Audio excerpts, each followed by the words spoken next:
Good afternoon, everyone. You are very welcome to the HSE CHO DNCC Dementia and Diagnosis Pathway webinar.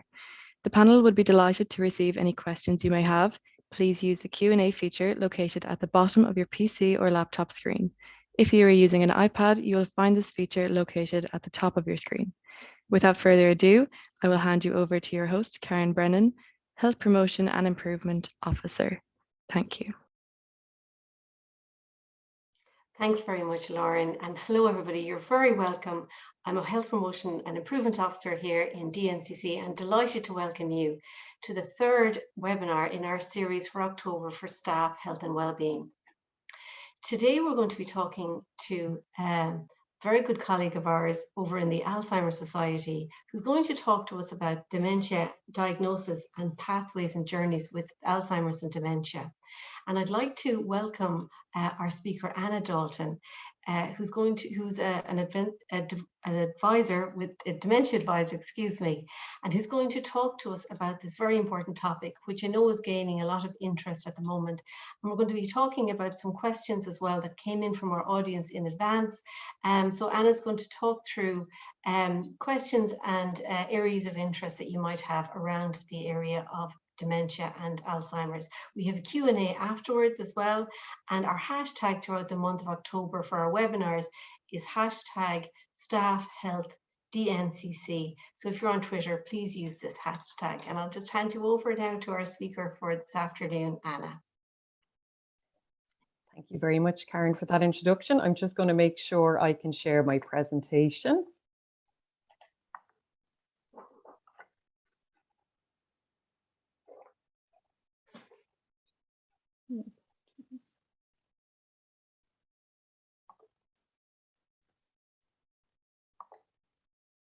Sorry, apologies now. For some reason, it's not opening for me.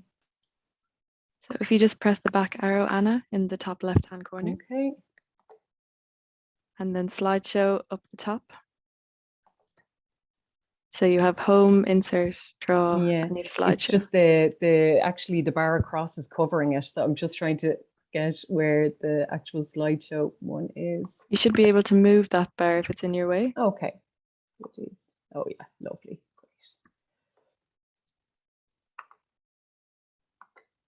Now, there we go. Now, apologies for that.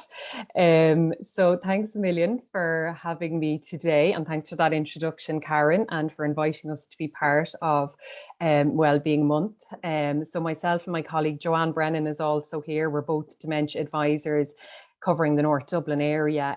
So we will talk more specifically about our role kind of later on in the presentation. But again, if there is any questions, as Lauren, and Karen both said, please do put them into the Q&A box, and Joanne will also be able to answer them throughout the talk in case there's something that comes up as I'm talking, please do. So who are the Alzheimer Society of Ireland? So we are the national non-profit organisation and the leading dementia-specific service provider in Ireland. Our vision is an Ireland where people on the journey of dementia are valued and supported. And I suppose the mission really resonates. The organisation itself was set up by two family carers back in 1982. And at that point, the mission was very clearly stated, and it remains, to advocate, empower and champion the rights of people living with dementia and their communities to quality and I suppose appropriate supports and services as well.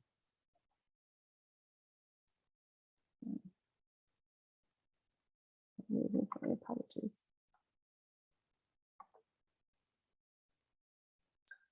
So I suppose, look, people on the talk today might have both a kind of a strong personal and professional awareness, maybe both, of what dementia is. But just for anybody who isn't clear, just a very brief overview. I suppose myself and Joanne as advisors, one of the most common questions we're asked is what's the difference between dementia and Alzheimer's?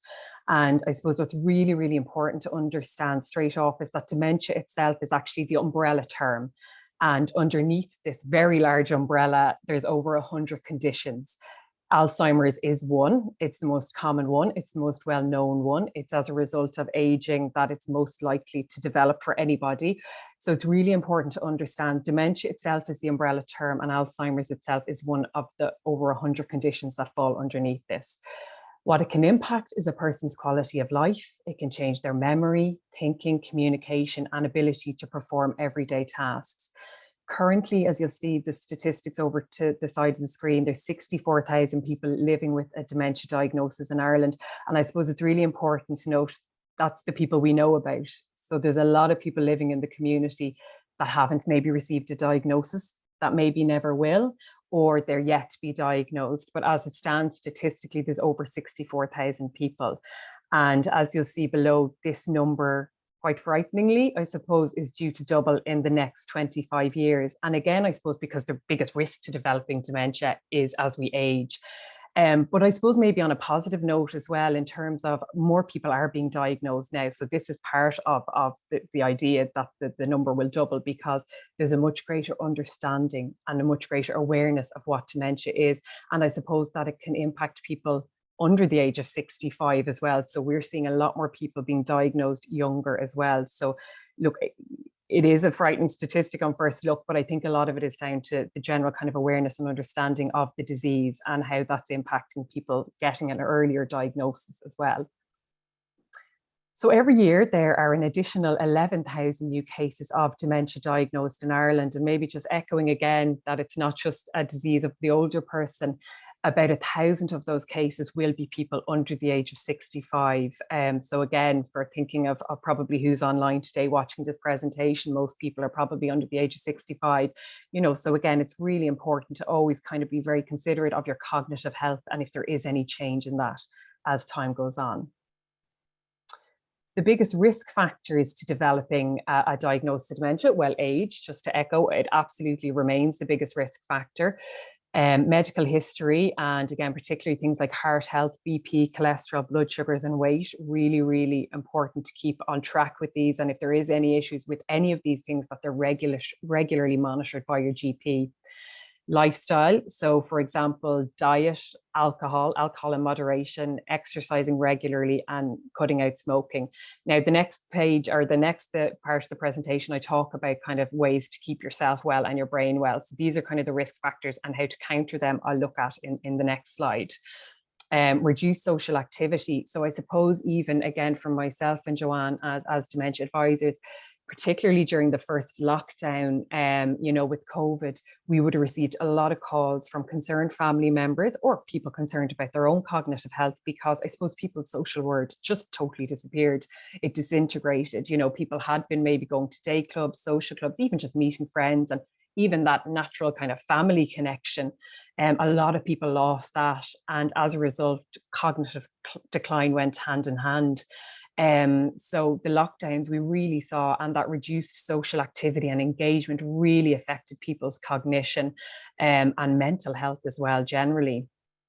Another risk factor is hearing loss. So increasingly there's research coming out, and I think it was the Lancet report back in 2020 that really identified that, I suppose, there's a lot more strain put on the brain if you have hearing issues. So if you're not hearing the information, and your brain has to work so much harder to try to grasp a conversation or to respond to a conversation, to really hear what's being said, it can put a lot more strain on the brain. So what we would recommend people, pre and post diagnosis, to get their hearing checked very, very regularly, particularly if there's any changes, any concerns, and if it's recommended to wear hearing aids, to absolutely do that, because it can really support with reducing this as a risk factor. Reduced mental activity.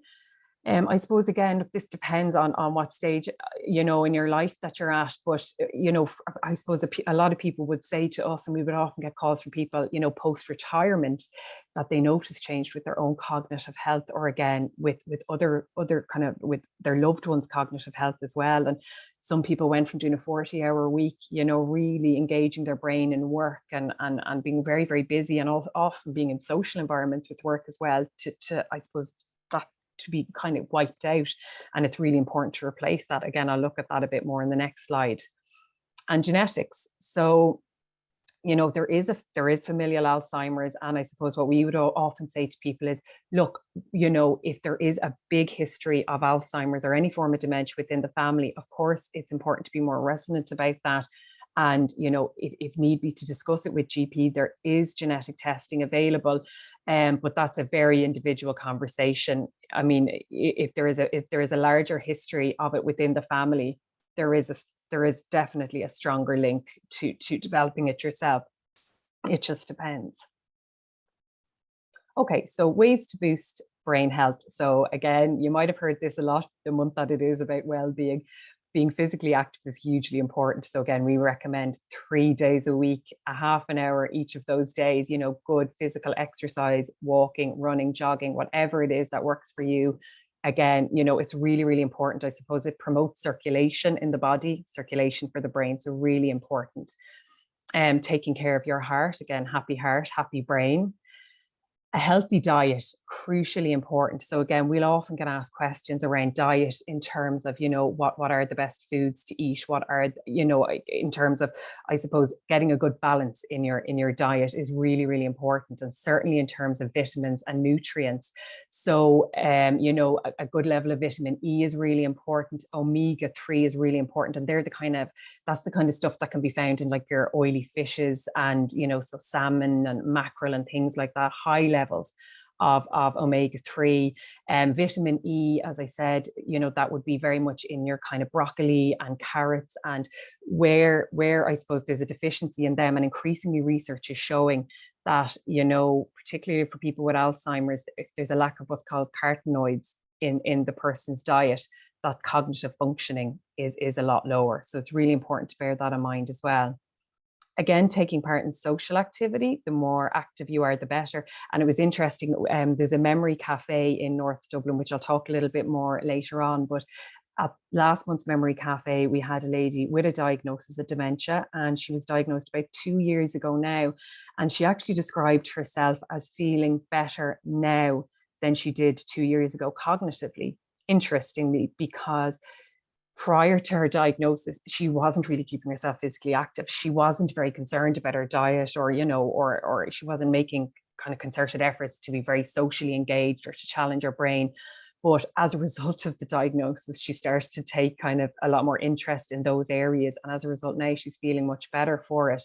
So it was kind of interesting to hear her 2 years into her diagnosis with a combination of other factors and medications. But I suppose she really honed in on the importance of a healthy lifestyle. So I suppose if you can get to that before a diagnosis and kind of reduce the risk as a result, that would be really, really important as well. Again, challenging your brain.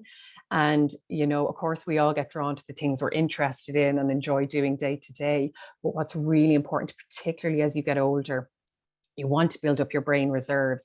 In order to do that, a really good thing is to take up kind of new activities, new hobbies. It's really, really good way to challenge your brain, to keep your brain active. So, you know, it could be learning a new language, learning a new skill. And again, that will build up strong brain reserve for when you're older as well. And promoting good sleep and a relaxation regime. So again, sleep hygiene is really, really important, because I suppose that's the opportunity that your brain has in the day, particularly when you're working full time. You might have family, you might have an incredibly busy life. It's the only time when your brain can really regenerate and really switch off. So a really good sleep pattern and getting enough sleep at night. And look, I know none of this is rocket science, and you may have heard this a lot during this month, but I suppose, you know, hopefully it never goes unheard. All these things are really, really important, and especially for cognitive health.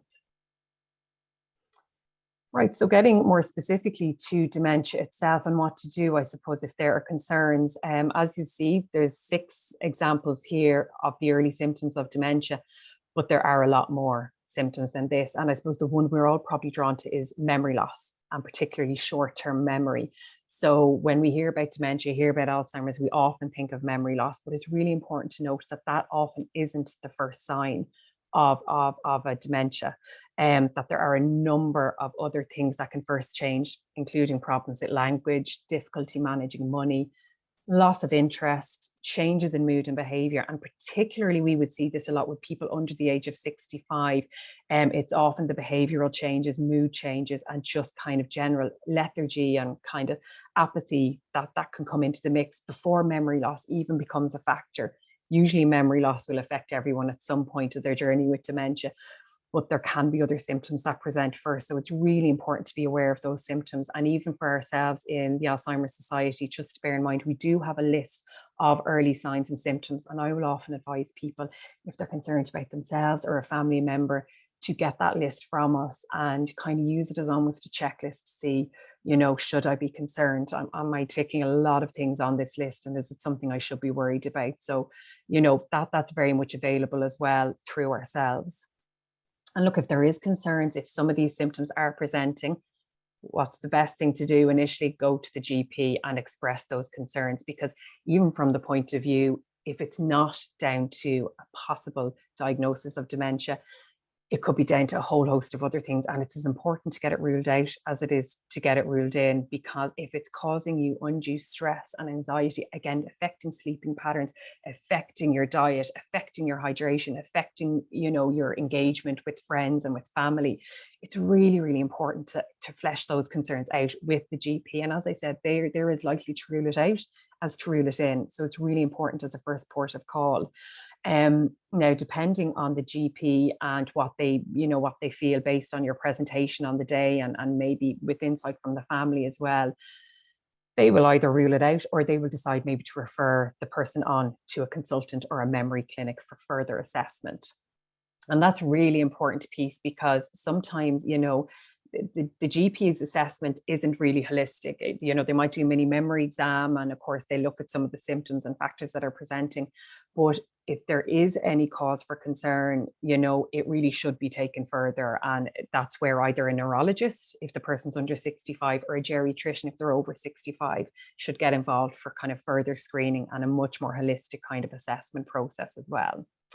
And again, it may involve a brain scan, which doesn't always show changes on the brain, particularly in earlier stages. The brain, sometimes the changes are so embedded in the brain that actually they may not be visible at that point or at any stage, but it can show up some changes. So that's often a good kind of part of that assessment as well, a really important part of that assessment as well.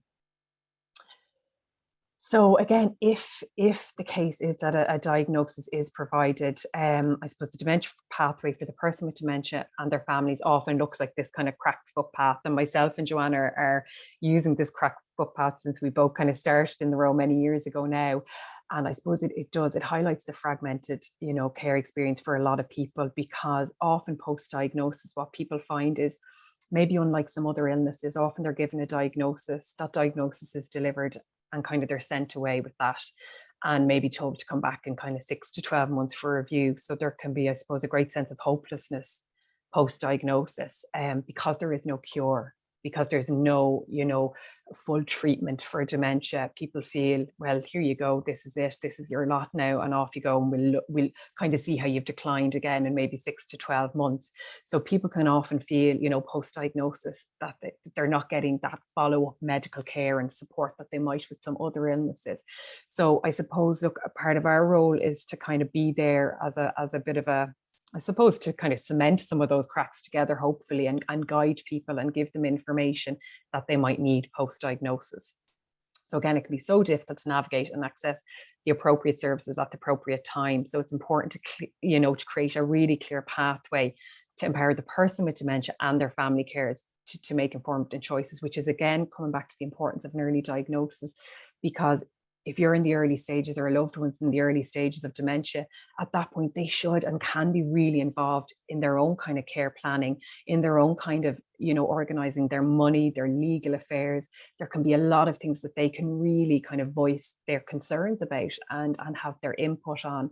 So again, an early diagnosis is really, really important in that regard. And again, each individual experiences dementia very differently. No one size fits all. So again, a lot of calls we would get would be from people who are concerned, that maybe their mother has received a diagnosis of Alzheimer's, and they know someone living down the road who also has Alzheimer's. And, for example, I had a call last week where, the concern was that, well, the other family member that had this diagnosis was always out wandering, was always out walking, left the house at all times of night, knocked on neighbour's door. And we're really concerned because now my mother has this diagnosis, that she'll suffer the same fate.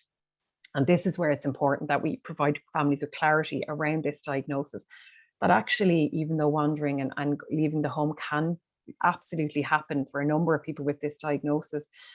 For a lot of people, actually, they'll go the other way, that they'll want to stay at home. Home is the familiar, home is the comfort, home is the safety blanket that they know. And that might be, and that can be an issue in itself as well, but that might be where kind of the person feels most safe and secure, and maybe leaving the home environment won't happen at all. So again, that's just an example of how no one experiences it the same. Of course, there are common threads and common symptoms and signs, but it's really important, and part of our role is to help guide people and provide that individualized response to either their or their loved one's diagnosis. And again, timely access to information and education is key. So again, a big part of it, for us is not to overload people post-diagnosis with information, because I know some people will come out maybe having got a diagnosis with a big pack of literature, a big pack of information, and we kind of try and sift through that with people and highlight what are the most important considerations at that point in their journey. And at each different stage, then we can revisit where things are at and what might need to be looked at next as well. So the service itself, as I said, look, myself and Joanne are dementia advisors in North Dublin. Up to about 2 years ago, there were only 8 of us covering Ireland.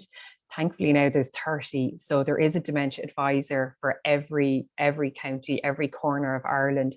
So even if you had concerns about somebody living outside of Dublin, there's absolutely going to be a dementia advisor available that they can link in with. And all those details are on our website, which I'll kind of come back to at the end of the talk. So the dementia advisor service itself, it's free, it's confidential, it's for the person with the diagnosis and their family members. And, I about a month ago, I would have had contact with a family whose loved one has the diagnosis, and she always would have been my main point of contact, the lady herself with the diagnosis. But at this point, they feel that maybe they need to be more involved. And so they're the one contacting me now. So often the information I give them and the support I'm giving them might be very different to the initial information and support I gave the person themselves living with the diagnosis. And it's available at any point of the journey. So again, with some families, it might be 3 or 4 years down the line when they'll contact us again because they've reached a new stage, they've reached a new consideration, and they're concerned about something. So we're there throughout. We're there for any age. And it's a really easy service to access. It's very informal. So for healthcare professionals, we do have a healthcare professional referral form, which we email to anybody that would like to refer anybody in. But equally for people themselves, they can just pick up the phone to us. They can send us an email. Often if family are living abroad, they will email us directly with questions and concerns. So it's a really accessible service. And it's, as I said, it's just a matter of picking up the phone to myself or Joanne or sending us an email. And at the moment, our kind of waiting list would be maybe by the time we get to a call, if somebody leaves us a message, could be maybe 3 to 4 days, or for a healthcare professional referral, it could be about 2 weeks, but we will kind of get to things as soon as we can. So the benefits of the dementia advisor service for the person living with dementia, it's individualized to their needs. The purpose that it's empowering them. And again, I think this kind of goes across the board, whether it's ourselves or whether it's family or friends. One of the big things that family members, and we're all guilty of often, is when somebody's given a diagnosis of dementia, sometimes we can step in very quickly to do things for somebody. And as we all know, with the brain, if you don't use it, you lose it. You need to be keeping your brain active. You need to keep it engaged. So we will look at how much, I suppose, we will give all the information, and we will try to kind of decide with the person with dementia, well, what parts of this can you follow up on? Can you make the contact, say, with the public health nurse directly? Is that feasible? Can you be involved in drawing up a wall planner for yourself as reminders? And so I suppose we'll work with their strengths, with the idea of keeping those strengths going for as long as possible. And we will always encourage family members to do the same, not to take over if they can, because that's when you're de-skilling. And unfortunately for the person with dementia, often trying to relearn those skills isn't possible, or it's incredibly difficult and incredibly, stressful to do. So I suppose the more we can encourage the person with dementia to use their skills and to maintain that for as long as possible, really, really important. Focusing on community sports that enable the person to live well. Again, even though we're with the Alzheimer Society, particularly for the person with dementia, particularly early to middle stages, a lot of our service may not be appropriate. You know, somebody may be connected with the dementia advisor service, but that might be it for quite a period of time. So it's about looking at what services are out there, be it men's sheds, be it local retirement, you know, clubs, whatever it is. We'll support them to try and find services in the community that might work for them. Again, on the idea of keeping themselves busy, active, keeping the brain engaged and keeping stimulated as well. Future planning is a huge one. And it's funny because often it takes a diagnosis of dementia for somebody to really sit down and think, God, I actually don't have a will in place. I don't have an enduring power of attorney drawn up. Now, because I have this diagnosis, it's far more pressing. But these are things really we should be all considering day to day. And particularly with the new Decision Assisted Capacity Act 2015 that finally is coming into play, it looks like in the next few weeks. So, you know, having kind of legal affairs considered and advanced healthcare directives considered as well is really, really important. So we will very much kind of, I suppose, hopefully take the fear out, because I think people worry, particularly post-diagnosis, people feel like they're losing control over a lot of aspects of their lives, or that they will increasingly lose control. So it's about saying to them something like an enduring power of attorney, appointing people that you know and trust. So if there is a time when you can no longer maybe make decisions in terms of, you know, care or in terms of particularly financial management, pick people now, you know, pick people that you foresee and you trust, that you know you could trust to maybe support you with that down the line if you need to. Maintaining a social network and recreational activities. And again, this is where we'd often come across somebody that say, I was never a joiner. I was never interested in joining anything or being part of anything. But I suppose we try kind of re-educate them that, well, actually, your brain is going to need this now more than ever. So it may be a case of having to push yourself and put yourself out there to join, you know, social clubs and groups and activities. Again, there are plenty of them in the community, but there's also plenty with the Alzheimer Society. So again, it just depends on what's most appropriate at that point in time as well. Again, emotional support. And for a lot of people, that might be all we offer for some time because they're not ready to hear about supports or services or just don't have interest, and that's fine. So emotional support is a big part of our role as well. And even though we're not counsellors, I suppose our understanding of the illness, our knowledge of the illness, you know, hopefully puts us in a position to kind of best support the person, and particularly because we're independent from the family. So the person themselves mightn't feel comfortable letting the family know how much this diagnosis is impacting them, so that we're a port of call and independent, you know, from that kind of family network as well. Early intervention, prevention of crisis. And, you know, again, part of the early intervention and early diagnosis is also that there may be medications. So even though there's no cure for dementia, there may be medications that can support, I suppose, slow down the process or improve some of the symptoms. So if you've poor concentration, you know, some of the medications might support with that concentration. So again, early intervention is key. And if somebody isn't medically linked in, you know, ongoing with somebody, part of our role is to really re-encourage that they link back in with their GP, back in with the geriatrician as well. Accessing other healthcare professionals will support people if we can't do that. So it could be the public health nurse, it could be the occupational therapist, it could be other, I suppose, psychiatry of old age as well, or kind of younger mental health services, because mood and behavioural changes can go hand in hand with a diagnosis of dementia. So again, it's important to see at that point in time who that person might need to be involved with.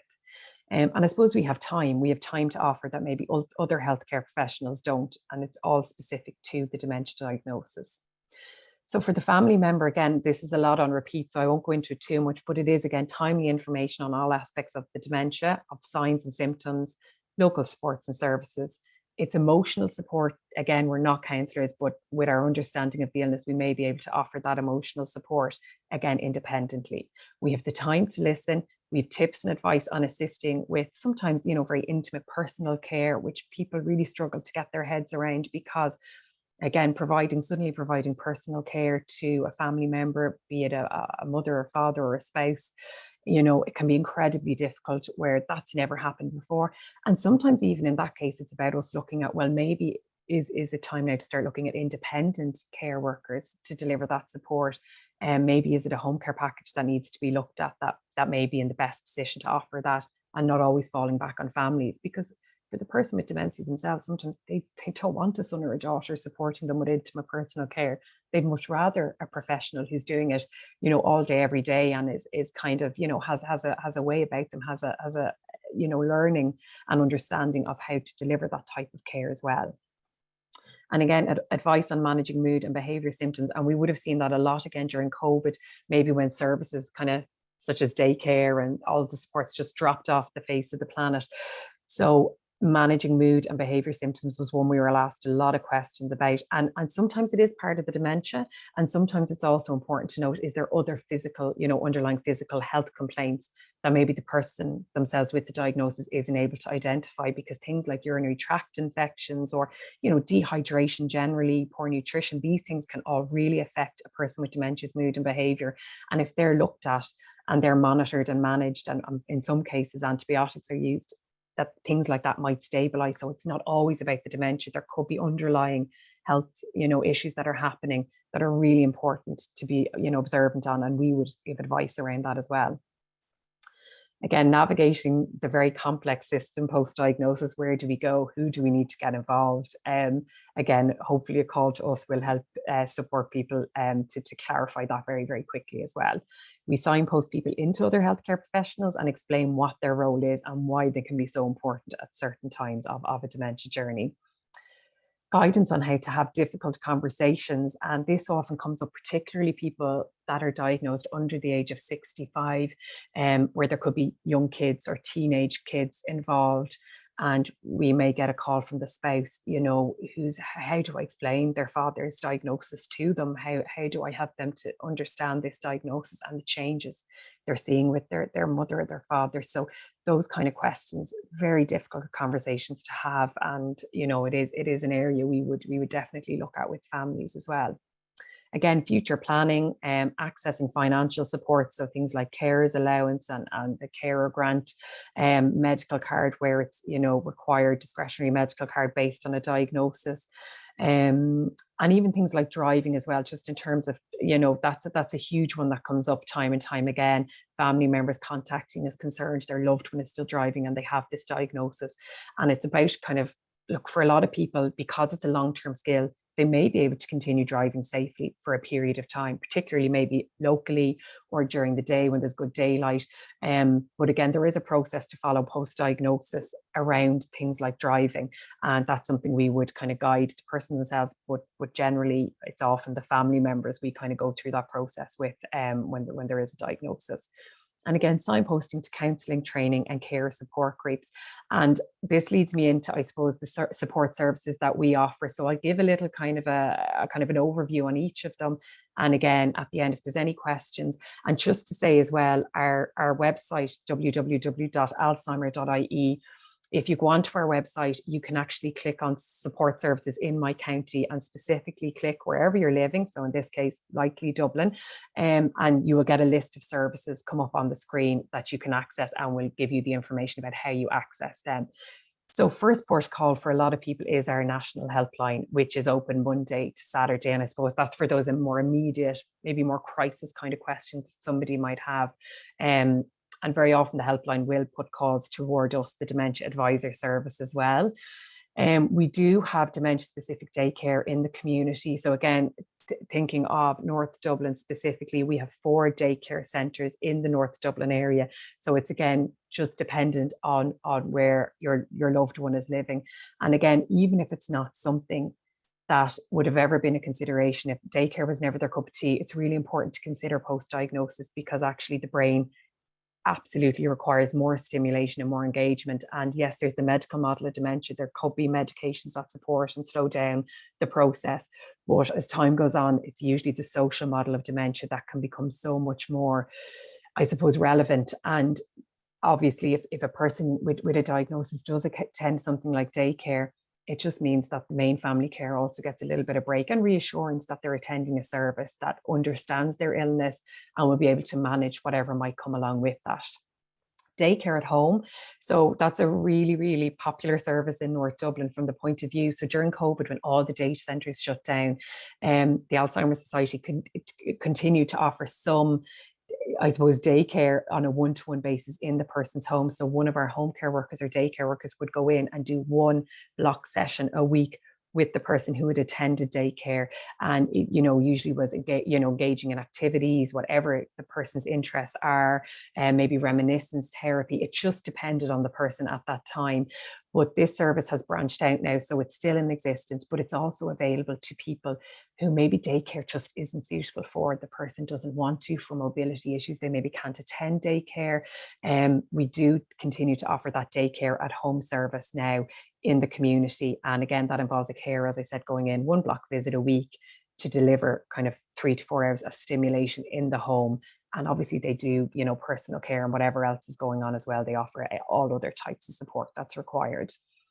Dementia-specific home care. Now, unfortunately, we don't have any in North Dublin. So again, that's very dependent on where you're living in Ireland. There's a lot of dementia-specific home care available through ourselves in South Dublin, for example. So again, that's just a case of looking at the support and services on our website that are available in the area. Family carer training.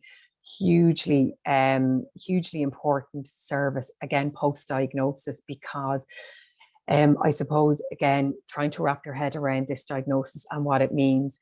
The family care training is 7 sessions where it will go through, I suppose, the most important, prevalent kind of concerns that family members might have very directly. It'll look at the change in relationships. Again, it'll look at the legal side of things. So it just looks at whatever the main concerns are for the family member on that time. And it is in person in North Dublin. It takes place in the Carton Hotel beside the airport. But as a result of COVID, it also went online, which has been brilliant for a lot of people, particularly adult children who might be working during the day, that they can access the family carer training in the evening time. It is a live session, so you have to be there on the night as such, but it's 7 sessions and it's well worth it. We also do family carer training for family members who are caring for people at a more advanced stage of dementia as well. So that's something certainly people can inquire about if that's something they feel will be helpful. We also run a care support group for family members, again, caring for a loved one under the age of 65. That's run in South Dublin. So that's on once a month, and it's a really, really good support group because it's so specific. And, often the considerations for somebody living with a diagnosis under 65 are very, very different, from social welfare to employment issues. There's usually a lot of different considerations for people under 65 as there is for people over 65. So that support group very much exists as well as an ongoing monthly support. Then we run Alzheimer memory cafes. Again, there's a whole host of them online. I mentioned the one in North Dublin earlier. That runs in Kilbarrack on a monthly basis. It's actually on tomorrow afternoon, and they have a guest speaker every month. So the point of the likes of the memory cafe is, I suppose, for the person with the diagnosis to attend with a family member. So it's kind of a support for both, really. So, you'll be seated at a table with other people with a diagnosis, but other family carers as well. And for the first part, it's a guest speaker usually talking. So tomorrow, I know there's a speaker coming from Alone to talk about assistive technology. So each month they'll have a different speaker about a different topic. And then it's followed like that cup of tea, coffee chat, millions of cakes. And so it's very informal and a very relaxed setting as well. So that is a very good support service for people who are newly diagnosed in particular, and they're a little bit wary, or their families are a bit wary about, going the route of dementia-specific supports, because it's very gentle and it's very relaxed and it's very informal, and you can just arrive on the day to attend. And last but not least, then we have our Irish Dementia Working Group, which is made up of a number of people living with a diagnosis of dementia, and they get together on a regular basis and also represent us internationally as well, looking at, I suppose, particularly policies and research for people with a diagnosis of dementia, with the hope that they can help improve the life of their peers, by doing this great work as well. And then the Dementia Carer Campaign Network. So it's the equivalent, but it's for family carers, again, to improve the lives of family carers who are caring for a loved one living with this diagnosis. So again, just to say, the services are twofold. It's to provide activity and stimulation for the person with dementia, and to provide respite for the family carer as well.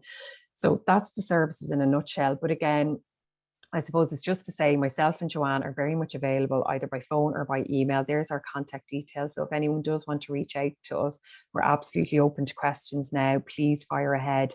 But again, I know sometimes people can prefer to come directly, and please do so if you have concerns either about yourself or a loved one. Please don't hesitate. And just to mention as well, all the resources. So we have a huge number of fact sheets and information, including the early signs and symptoms one I mentioned earlier. That's available on our website and through our helpline as well. So there is a huge amount of resources there on www.alzheimer.ie. But again, don't hesitate to come to us directly. So listen, thanks for your time, probably lunchtime for most people. So thanks for listening in today. And if there are any questions you'd like to ask, if they haven't already been answered, please do so. Thank you. Hi, thanks very much. I was absolutely riveted to the whole talk. There was so much covered. I just see that we're just at the end of our time, and thank you so much. It was such an engaging talk. We had questions during. I could see that they were being answered by your colleague, and we're delighted, Joanne, and I'm delighted that she was able to do that for us in the background. We have a couple of questions that have come in, but we might put them through to you by email, and then maybe you could produce an answer sheet and we could send it out to everybody afterwards. But just to remind everybody, our next talk is going to be on Thursday, and it is mindful self-care for staff, and we're absolutely delighted to have you join in. Thanks again so much, Anna, for your time today. I think you answered so many questions, and it's an amazing service that you're offering to people with dementia and their families. And if anybody would like the recording of today's session, we'll be sending it out to everybody also on our YouTube channel. So thanks very much indeed to Anna Dalton from the Alzheimer Society. It was wonderful to have you with us. Thank you. Bye-bye, everybody.